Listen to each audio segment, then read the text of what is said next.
থানার বাইরে বস্তিবাসীদের বিক্ষোভ। আজকের পর্বে দেখা যায় এক চরম উত্তেজনা। বস্তির শত শত মানুষ একজোট হয়ে থানা ঘেরা পড়েছে। তাদের চোখে মুখে আগুন, সবার মুখে একটাই স্লোগান, সাক্ষ্য চ্যাটার্জির অপমান মানছি না, মানব না।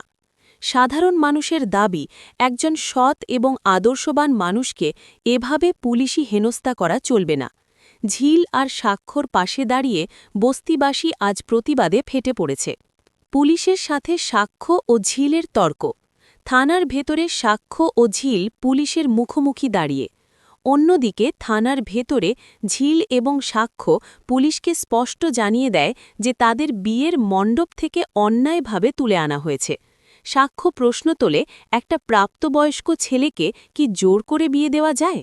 সাক্ষ্য পুলিশকে সোজাসুজি বলে, সে আগে চাপের মুখে বিয়েতে রাজি হয়েছিল ঠিকই, কিন্তু যখন সে জানতে পেরেছে মেয়েটি মোটেও ভালো নয়, তখন সে পিছিয়ে আসে। সে বলে, আমি শিব ঠাকুরের কাছে কৃতজ্ঞ যে ঠিক সময় সত্যটা আমার সামনে এসেছে।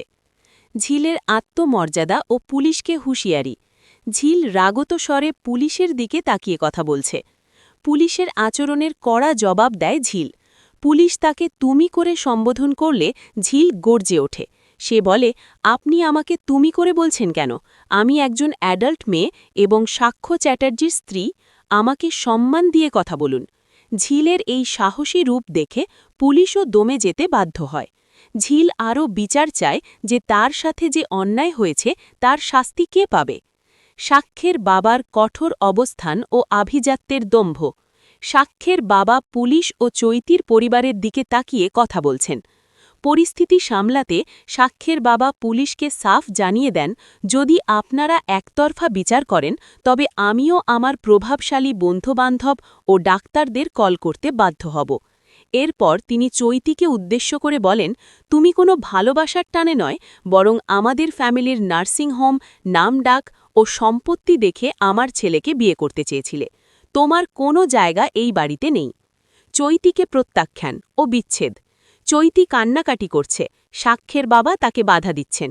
চৈতি বারবার অনুরোধ করে সে তাদের বাড়িতে যাবে, কিন্তু সাক্ষ্যের বাবা তাকে সোজাসুজি মানা করে দেন। তিনি বলেন, তোমার যত গয়নাগাটি আছে সব কালকের মধ্যে তোমার বাড়িতে পাঠিয়ে দেব, আর বিয়ের পেছনে আপনাদের যত টাকা খরচ হয়েছে তার বিল পাঠিয়ে দেবেন, আমরা পাই পাই করে ক্ষতিপূরণ দিয়ে দেব। সম্পর্কের চেয়েও যে আজ টাকার অঙ্ক বড় হয়ে দাঁড়িয়েছে তা সাক্ষ্যের বাবার কথাতেই পরিষ্কার হয়ে যায়। কান্নায় ভেঙে পড়া মা ও শেষ দৃশ্য। সাক্ষ্যের মা বিলাপ করছেন এবং বাড়ি ছাড়ার কথা বলছেন। পরিবারের এই ভাঙন দেখে সাক্ষ্যের মা কান্নায় ভেঙে পড়েন। তিনি চূড়ান্ত সিদ্ধান্ত জানিয়ে দেন যে ঝিল আর সাক্ষ্য যদি এই বাড়িতে ঢোকে তবে তিনি নিজে এই বাড়ি ছেড়ে চলে যাবেন। কোন দিকে মোড় নেবে ঝিল ও সাক্ষ্যের ভবিষ্যৎ জানতে হলে পরবর্তী এপিসোড মিস করবেন না।